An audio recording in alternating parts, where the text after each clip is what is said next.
આ તરફ જામનગર મહાનગરપાલિકાની આવનારી ચૂંટણીને લઈને વોર્ડ નંબર 1માં રાજકીય સમીકરણોમાં મહત્વપૂર્ણ ફેરફાર જોવા મળી રહ્યો છે।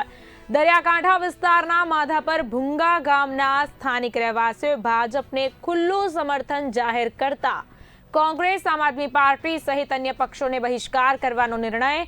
માહિતી મુજબ લગભગ 2250થી વધુ મતદારો ધરાવતા આ ગામના લોકોએ ગઈકાલે રાત્રે મસ્જિદ પાસે ભેગા થઈ જાહેર સભામાં આ નિર્ણય લીધો હતો।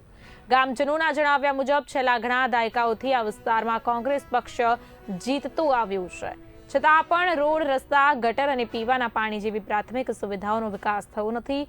વિકાસના અભાવે લોકોમાં ભારે અસંતોષ ફેલાયો। સ્થાનિક રહેવાસીઓએ જણાવ્યું કે લાંબા સમયથી પડતર રહેલી સમસ્યાઓને કારણે તેઓ હવે પરિવર્તન ઈચ્છે છે, તેથી સમગ્ર ગામે ભાજપની પેનલને જંગી બહુમતીથી જીતાડવાનો સંકલ્પ લીધો છે।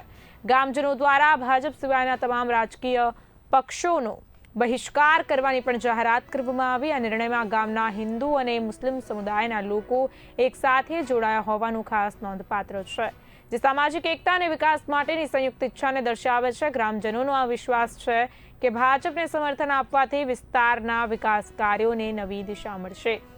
જામનગર મહાનગરપાલિકાની ચૂંટણીને લઈને આ ઘટના રાજકીય રીતે મહત્વપૂર્ણ માનવામાં આવી રહી છે અને વોર્ડ નંબર 1ના ચૂંટણી પરિણામો પર તેની નોંધપાત્ર અસર જોવા મળી શકે છે।